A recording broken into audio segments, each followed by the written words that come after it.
Good Wednesday morning, everyone. It's 21 News Chief Meteorologist Eric Wilhelm here. We're doing a video blog this morning all about today's severe weather threat. For the first time this spring, we have a pretty legit chance for some strong to severe thunderstorms later on today into the early evening hours. And so I wanted to spend a couple of minutes this morning talking about the specific timing and the specific threats that these thunderstorms could produce later on today. Let's start with what's going on right now, and it's a quiet morning. It feels like summer outside this morning. Temperatures did not drop below 60 in a lot of communities last night and first thing this morning. That being said, it's a little bit cloudier than it was yesterday morning. The radar is quiet here locally, and while it is warm, it's not crazy humid out there. Dew points are still mostly in the 40s here in northeast Ohio and western Pennsylvania, but higher dew point air is off to our south and west. And so let's talk about what's going to happen later on today as some of this more moisture-laden or humid air tracks into the region during the second half of the day. All right, it's not going to take much time this morning for this more humid air to start pushing in from the south and west. Those 40s dew points will be replaced by dew points in the 50s and even the lower 60s over the next several hours. Look at the brighter greens starting to push into the area. So it's going to feel legit pretty muggy outside this afternoon. Again, a little bit more like early summer rather than mid-spring. And so this more moisture-laden air will definitely be one of the ingredients we'll be watching out for later on today when it comes to thunderstorm fuel. And what I'm going to show you here is something we call CAPE, Convective Available Potential Energy. Basically how much juice is in the atmosphere to be wrung out of the atmosphere during the afternoon and evening. And this kind of combines how moist the atmosphere is, how cool the air is aloft. When the air is cool aloft, those air parcels, those moist air parcels have no trouble rising through the region. So I wanted to start out early this afternoon showing that increase in moisture and instability across the area. And really, this will kind of peak late this afternoon and early this evening with some values around our region pushing about 1,000 joules per kilogram. Now, what does that mean? When we get up to about 1,000 joules per kilogram of convective available potential energy, that really gets our attention. That means the atmosphere is primed. It just needs a trigger. It needs something to lift those air parcels. It needs a front. It needs something.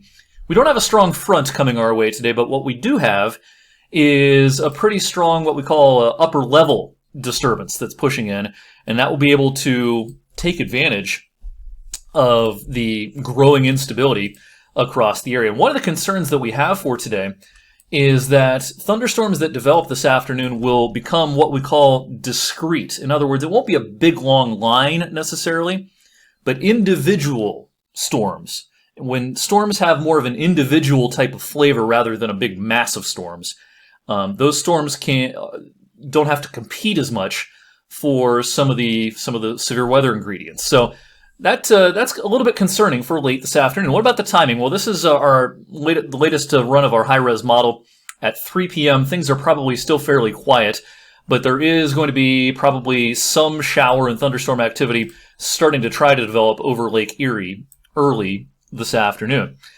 For us, I think the threat starts to ramp up not long after this, 4 or 5 o'clock. Here's 4 o'clock, 5 o'clock, and by this point, the model is trying to show these kind of individual discrete cells trying to form right over the region. Again, 5 o'clock, 6 o'clock, 7 o'clock.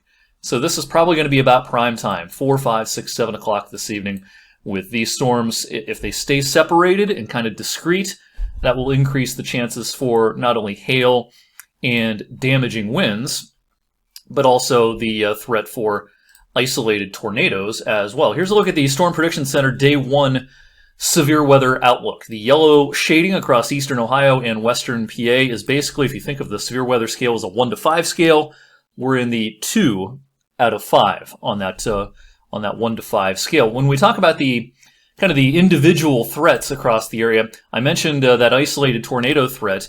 The SPC does have eastern Ohio, western PA, western New York as well, kind of outlined in this green color. This is a non-zero chance of an isolated tornado across the area today. Between 2 and 5% probably are the odds of an isolated tornado somewhere within 25 miles of any point in this location. If you pick any point in this green mass, then there's between a 2 and 5% chance of an isolated tornado within 25 miles of that point.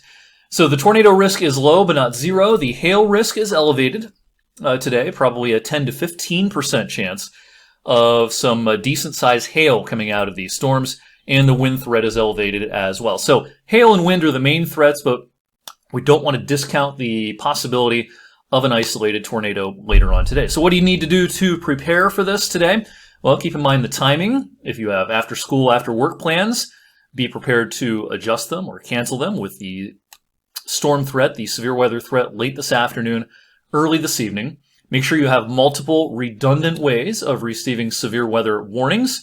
Number one way for most people is the device that you are carrying around with you or wearing on your wrist.